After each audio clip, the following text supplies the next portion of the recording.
ಶ್ರೀಧರಾ ತವ ಪಾದ ಕಮಲವ ನಿರುತ ಪೂಜಿಸಿ ನಮಿಸುವೆ.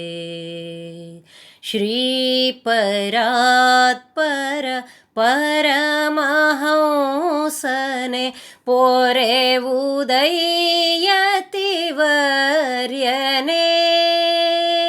ಶ್ರೀಧರಾ ತವ ಪಾದ ಕಮಲವ ನಿರುತ ಪೂಜಿಸಿ ನಮಿಸುವೆ. ನಿರುತ ಪೂಜಿಸಿ ನಮಿಸುವೆ. ಸ್ವಾನಂದದ ಗುರುಸ್ಮರಣೆಯೊಂದಿಗೆ ಎಲ್ಲರಿಗೂ ನಮಸ್ಕಾರ.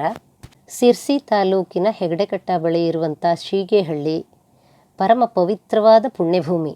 ಅದು ಅಂದಿಗೂ ಹೌದು, ಇಂದಿಗೂ ಹೌದು. ಇದಕ್ಕೆ ಮುಖ್ಯ ಕಾರಣ ಅಂತಂದರೆ ನಮಗೆ ತೋರುವಂಥದ್ದು, ಈ ನೆಲದಲ್ಲಿ ತಮ್ಮ ತಪಸ್ಸಿನ ಸುಗಂಧದ ಸ್ಪಂದನವನ್ನು ಬೆರೆಸಿ ಬೆಳೆಸಿ ಬೆಳಗಿಸಿದಂತಹ ದಿವ್ಯತ್ರಯರು. ಆ 3 ದಿವ್ಯ ಜ್ಯೋತಿಗಳು ಯಾವುದು ಅಂತಂದರೆ ಮಹಾಯೋಗಿಗಳಾದ ಶ್ರೀ ಪರಮಾನಂದರು, ಮಹಾಯೋಗಿ ಶ್ರೀ ಶಿವಾನಂದರು ಹಾಗೂ ನಮ್ಮ ಈ ಮಹಾಯೋಗಿ ಶ್ರೀ ಶ್ರೀಧರ ಸ್ವಾಮಿಗಳು.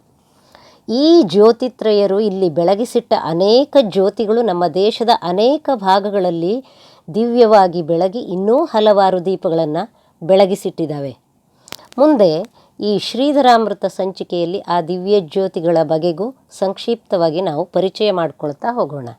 ಇಂಥ ಶ್ರೀಧರ ಸ್ವಾಮಿಗಳು ಒಂದು ಸಲ ಶೀಗೇಹಳ್ಳಿಯಲ್ಲಿದ್ದಾಗ ಈ ಹಲವಾರು ಬಗೆಯ ಯಜ್ಞಗಳನ್ನು ಶೀಗೇಹಳ್ಳಿಯಲ್ಲಿ ನಡೆಸಬೇಕು ಅನ್ನೋ ಸಂಕಲ್ಪದಿಂದ ಆ ಯಜ್ಞ ಮಾಡಲಿಕ್ಕೆ ಬೇಕಾಗಿರುವಂಥ ಎಲ್ಲ ತಯಾರಿಯೂ ನಡೀತು.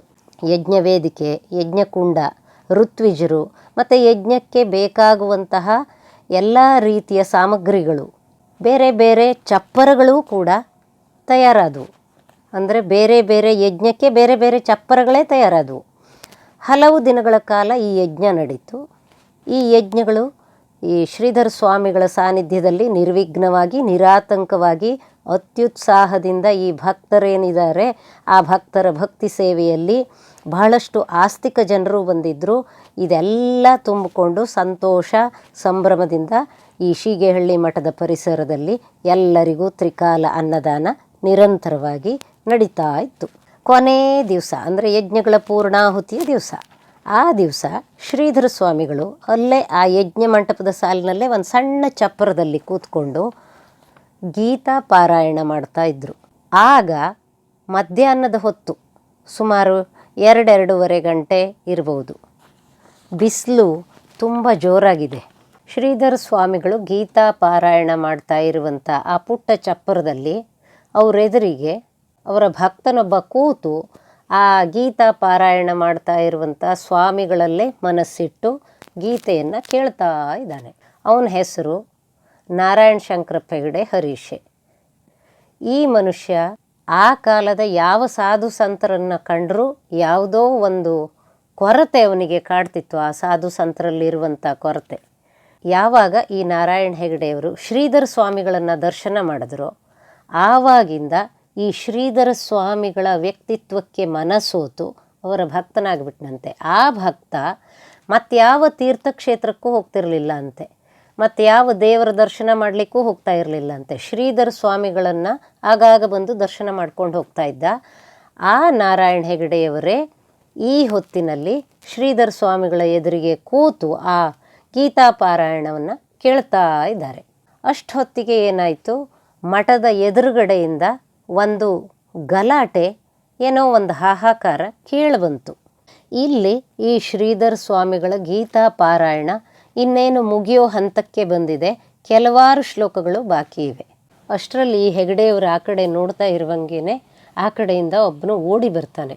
ಓಡಿ ಬಂದು ಗಡಿಬಿಡಿಯಿಂದ ಶ್ರೀಧರ ಸ್ವಾಮಿಗಳ ಹತ್ರ ಹೇಳ್ತಾನೆ ಕೈ ಮುಕ್ಕೊಂಡು, ಸ್ವಾಮಿಗಳೇ ಬೇಗ ಬನ್ನಿ, ಆ ಕಡೆ ಹುಲ್ಲಿನ ಗೊಣಬೆಗೆ ಯಾರೋ ಕಡ್ಡಿಗೀರಿ ಒಗೆದ್ಬಿಟ್ಟಿದ್ರು. ಆ ಬೆಂಕಿ ಹುಲ್ಲಿನ ಗೊಣಬೆಯನ್ನು ಸುಟ್ಟು ಹಾಕಿ ಈಗ ಅಡಿಕೆ ಅಟ್ಟಕ್ಕೆ ತಗೊಂಡ್ಬಿಟ್ಟಿದೆ. ಅಡಿಕೆ ಅಟ್ಟ ಜೋರಾಗಿ ಉರಿತಾ ಇದೆ.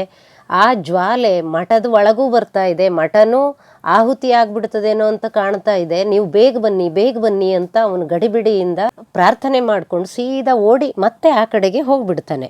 ಶ್ರೀಧರ ಸ್ವಾಮಿಗಳು ಇದನ್ನು ಕೇಳಿಯೂ ಅವರು ಆ ಗೀತಾ ಪಾರಾಯಣ ಮಾಡ್ತಾ ಇರ್ತಾರಲ್ಲ, ಇನ್ನೊಂದು 4-5 ಶ್ಲೋಕ ಉಳಿದಿರ್ತದೆ, ಅದರನ್ನೆಲ್ಲ ಪೂರ್ತಿ ಪಾರಾಯಣ ಮಾಡಿಕೊಂಡೇ ಆ ಪುಸ್ತಕವನ್ನು ಬದಿಗಿಟ್ಟು ಎದ್ದು ಕಮಂಡಲವನ್ನು ಹಿಡ್ಕೊಂಡು ಈ ಬೆಂಕಿ ಹೊತ್ತಿ ಗಲಾಟೆ ಆಗ್ತಾ ಇದೆಯಲ್ಲ ಆ ಕಡೆ ಬರ್ತಾರೆ.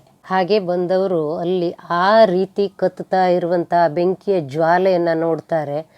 ಈ ಜನಗಳೆಲ್ಲ ಕೆರೆಯಿಂದ ನೀರು ತಂದು ಅದನ್ನು ಆರಿಸೋ ಪ್ರಯತ್ನ ಮಾಡ್ತಾ ಇರ್ತಾರೆ. ಶ್ರೀಧರ ಸ್ವಾಮಿಗಳು ಶಾಂತರಾಗಿ ನಿಂತ್ಕೊಂಡು ಆ ಅಗ್ನಿಜ್ವಾಲೆಯನ್ನೇ ದಿಟ್ಟಿಸಿ ನೋಡ್ತಾ ಹೇಳ್ತಾರೆ, ಯಾಕಪ್ಪ ಈ ಉತ್ಸವದ ಕಾಲದಲ್ಲಿ ಉಪದ್ರವ ಕೊಡುವಂಥ ಬುದ್ಧಿ ನಿನಗೆ ಯಾಕೆ ಅಂತ ಈ ಕಿಡಿಗೇಡಿ ಮಕ್ಕಳು ಇರ್ತಾರಲ್ಲ, ತುಂಟು ಮಕ್ಕಳು, ಅವರನ್ನು ತಾಯಿ ತಂದೆ ಎಲ್ಲ ಒಂದು ರೀತಿ ಸ್ವಲ್ಪ ಗದರಿಸಿ ಸಮಾಧಾನ ಮಾಡ್ತಾರಲ್ಲ, ಆ ರೀತಿಯಲ್ಲಿ ಆ ಬೆಂಕಿಯನ್ನು ಕುರಿತು ಮಾತಾಡ್ತಾರೆ. ಹಾಗೆ ತಮ್ಮ ಶ್ರೀಕರದಲ್ಲಿ ಆ ಕಮಂಡಲ ತೀರ್ಥವನ್ನು ಹಾಕ್ಕೊಂಡು ಆ ಅಗ್ನಿ ಜ್ವಾಲೆಗೆ ಪ್ರೋಕ್ಷಣೆ ಮಾಡ್ತಾರೆ. ಆ ಅಗ್ನಿ ಜ್ವಾಲೆ ಇವರ ಶ್ರೀಕರ ಕಮಲದ ತೀರ್ಥಕ್ಕೆ ಕಾದಿತ್ತೇನೋ ಅನ್ನೋ ಥರ ಶಾಂತ ಆಗ್ತದೆ. ಅಂದರೆ ಅವತ್ತು ನಡೆದ ಈ ಯಜ್ಞಗಳ ಪೂರ್ಣಾಹುತಿ ಏನಿದೆ, ಈ ಪೂರ್ಣಾಹುತಿಯಿಂದಲೂ ಆ ಯಜ್ಞೇಶ್ವರ ತೃಪ್ತನಾಗಿರಲಿಲ್ವೇನೋ. ಈ ಶ್ರೀ ಗುರುಗಳಿದಾರಲ್ಲ ನಮ್ಮ ಪರಮಪುರುಷರು, ಇವರ ಕಮಂಡಲ ತೀರ್ಥಕ್ಕಾಗಿ ಆ ಯಜ್ಞೇಶ್ವರ ಕಾದಿದ್ನೋ ಅನ್ನೋ ಥರ ಅವರ ಕೈ ತೀರ್ಥವನ್ನು ಕುಡಿದ ಮೇಲೆ ಆ ಬೆಂಕಿ ಶಾಂತ ಆಗ್ತದೆ. ಅಲ್ಲಿ ನೆರೆದವರೆಲ್ಲ, ಆ ಜನಗಳೆಲ್ಲ ಇದನ್ನು ನೋಡಿ ಬೆರಗಾಗ್ತಾರೆ. ಬೆರಗಾಗಿ ಕೈ ಮುಗಿತಾರೆ. ಇನ್ನೂ ಆಶ್ಚರ್ಯದ ಸಂಗತಿ ಅಂದರೆ, ಹುಲ್ಲುಗೊಣಬೆ ಸುಟ್ಟೋಗಿತ್ತು ಪೂರ್ತಿಯಾಗಿ, ಆದರೆ ಅದ್ರ ಒಳಗಡೆ ಭತ್ತ ಇತ್ತು. ಆ ಭತ್ತಕ್ಕೆ ಏನೂ ಆಗಿರಲಿಲ್ಲ. ಹಾಗೆ ಈ ಅಡಿಕೆ ಅಟ್ಟಕ್ಕೆ ಬೆಂಕಿ ತಗೊಂಡಿತ್ತಲ್ಲ, ಅದರಲ್ಲಿ ಸ್ವಲ್ಪ ಭಾಗ ಅಡಿಕೆ ಮಾತ್ರ ಒಂದು ಸ್ವಲ್ಪ ಸುಟ್ಟು ಕರ್ಕಲಾಗಿತ್ತಂತೆ. ಏನೂ ಮಹತ್ತರವಾದ ಹಾನಿ ಆಗಲಿಲ್ಲಂತೆ. ನಮ್ಮ ಒಂದು ಈ ಪಾಮರ ಮನಸ್ಸಿಗೆ ಈ ಮಹಾತ್ಮರ ಮಹಿಮೆಗಳು ಸರಿಯಾಗಿ ಗೋಚರಿಸೋದಿಲ್ಲ. ಬಹುಶಃ ಈ ರೀತಿ ಬೆಂಕಿ ಬೀಳೋದ್ರ ಬಗ್ಗೆ ಮೊದಲೇ ಅರಿವಿದ್ದ ಶ್ರೀಧರರು ಈ ಭಗವದ್ಗೀತೆಯಲ್ಲಿ ಬಗೆ ಬಗೆಯ ಯಜ್ಞಗಳನ್ನು ಶ್ರೀಕೃಷ್ಣ ವರ್ಣನೆ ಮಾಡ್ತಾನೆ.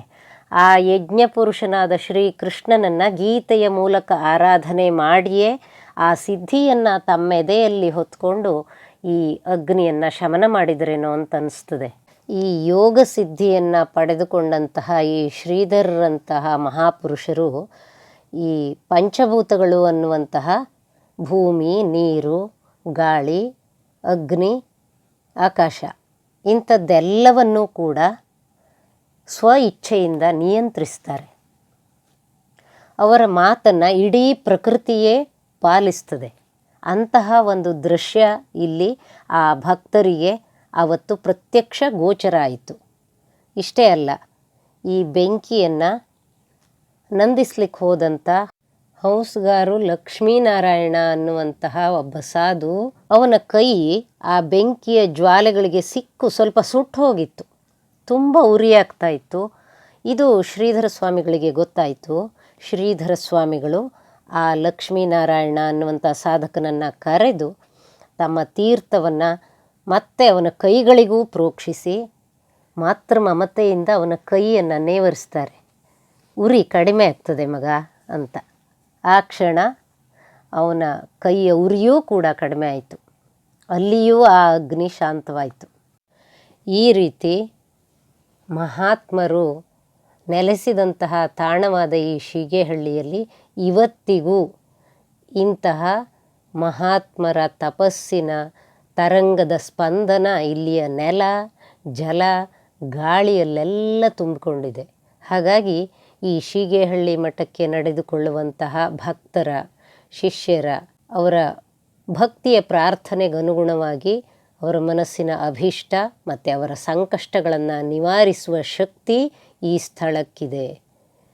ಅದು ಇಂದಿಗೂ ಕೂಡ ಇಲ್ಲಿ ಪ್ರತ್ಯಕ್ಷವಾಗಿ ಅನುಭವಿಸಬಹುದಾದಂತಹ ಒಂದು ಸ್ಪಂದನ ಅಂತ ಹೇಳ್ತಾ ಅಂಥ ಒಂದು ಘಟನೆಯನ್ನು ಮುಂದಿನ ವಾರ ನೋಡೋಣ. ಹಾಗೆ ಈ ಶೀಗೇಹಳ್ಳಿ ಮಠದಲ್ಲಿ ಈ ರೀತಿ ಬೆಂಕಿಯನ್ನು ಉಪಶಮನ ಮಾಡಿದಂತಹ ಘಟನೆಯನ್ನು ಪ್ರತ್ಯಕ್ಷ ಕಂಡಿರುವ ಈ ನಾರಾಯಣ ಹೆಗಡೆಯವರು, ಅಂದರೆ ಶ್ರೀಧರ ಸ್ವಾಮಿಗಳ ಮುಂದೆ ಕೂತು ಭಗವದ್ಗೀತೆಯನ್ನು ಕೇಳ್ತಿದ್ರಲ್ಲ, ಅವರು ಮನೆಗೆ ಹೋಗಿ ಈ ಘಟನೆಯನ್ನು ಹೇಳಿದ್ದಾರೆ. ಆ ಮನೆಯವರೇ ಆದಂತಹ ನಾಗವೇಣಿ ಹೆಗಡೆಯವರು ಈ ಘಟನೆಯನ್ನು ನನ್ನೊಂದಿಗೆ ಹಂಚಿಕೊಂಡಿದ್ದರು. ಆ ನಾಗವೇಣಿ ಹೆಗಡೆಯವರಿಗೊಂದು ಧನ್ಯವಾದವನ್ನು ಅರ್ಪಿಸ್ತಾ ಮತ್ತೆ ಮುಂದಿನ ಸಂಚಿಕೆಯಲ್ಲಿ ಭೇಟಿಯಾಗೋಣ. ನಮಸ್ಕಾರ. ಶ್ರೀಧರಾ ತವ ಪಾದ ಕಮಲವ ನಿರುತ ಪೂಜಿಸಿ ನಮಿಸುವೆ. ಶ್ರೀಪರಾತ್ಪರ ಪರಮಹಂಸನೆ ಪೊರೆವುದಯ್ಯತಿವರ್ಯನೇ. ಶ್ರೀಧರಾ ತವ ಪಾದ ಕಮಲವ ನಿರುತ ಪೂಜಿಸಿ ನಮಿಸುವೆ. ನಿರುತ ಪೂಜಿಸಿ ನಮಿಸುವೆ.